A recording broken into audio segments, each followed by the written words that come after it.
काय नानू, एकदम आरामात बसलायस? बसलायस? वज्रासन म्हणतात याला. अरे जेवल्यानंतर नेहमी वज्रासन घालावं, म्हणजे खाल्लेलं अन्न पचतं. पण मधू, काही काही गोष्टी मात्र मला अजूनही पचत नाहीयेत बघ. पुरणपोळी नाही रे.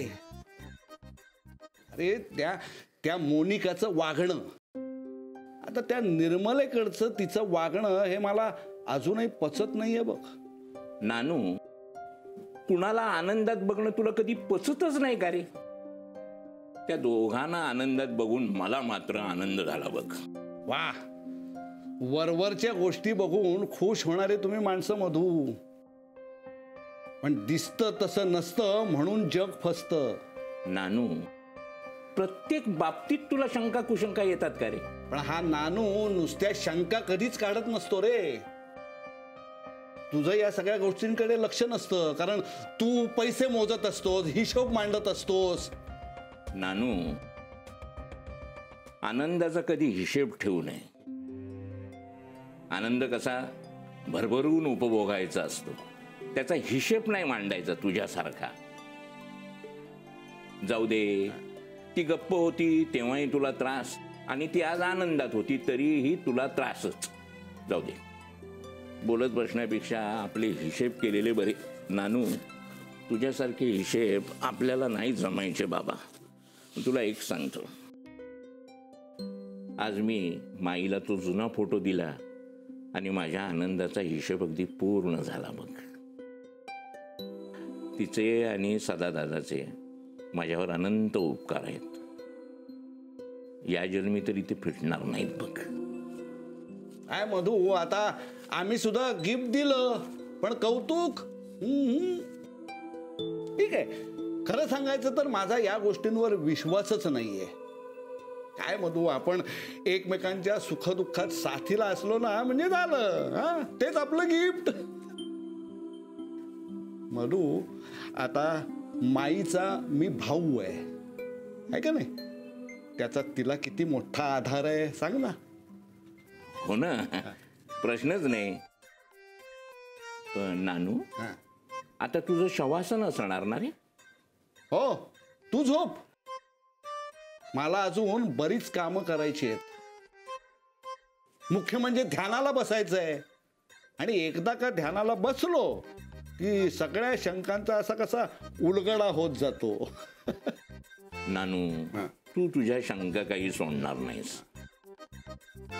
मी माझा हिशोब पूर्ण करतो, नंतर शांतपणे झोपतो. झोप झोप, तू झोप.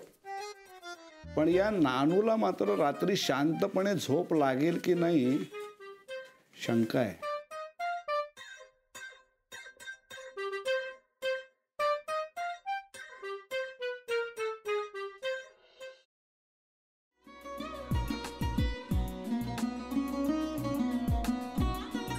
लावू का?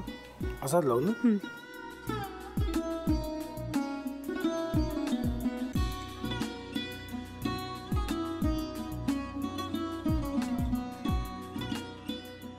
आता काय करायचंय? आता आपण ड्राय स्टफिंग दुसरं काय करणार आपण त्यात? आपण ह्याच्यात मेयोनीज न टाकता बाकीचे सगळे साहित्य टाकायचे. अच्छा, हे सगळं. ऋतू, माझा तर विश्वासच बसत नाहीये. म्हणजे अगं बहिणी आमचं लग्न व्हावं म्हणून किती प्रयत्न करत होते, आणि ते सगळं करताना की शिवच्या आम्हाला माहिती पुरवते. नाही, मला नाही वाटत. गौरी खूप चांगली असतो म्हणून तुला सगळं जगत चांगलं दिसतं, पण शिव उगाच बोलला असेल का? त्याच्यावर विश्वास नाहीये का तुझा? शिववर पूर्ण विश्वास आहे मी माझा, पण तो आता हे जे काही करतोय ना, म्हणजे निशा बहिणी समोर त्या राधिका सोबत फिरण्याचं नाटक वगैरे, ते त्याचा काही उपयोग होणार नाहीये. अगं असं कसं म्हणतो? अगं नीलिमा, जतीन भाईंचा कॉल आहे. हो माहितीये, रिसीव कर ना. अगं बघ कट झाला. आता तू रिसीव्ह केला नाहीस म्हणून ते मला करतील. बघ पुन्हा आला बघ. घे बघू.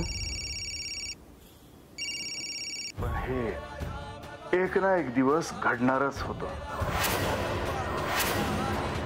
आता मला कळलं तुम्ही 2 दिवस झाले काय सांगत होता ते. बनू हे संकेत असतात आणि हे ठरवून येत नसतात.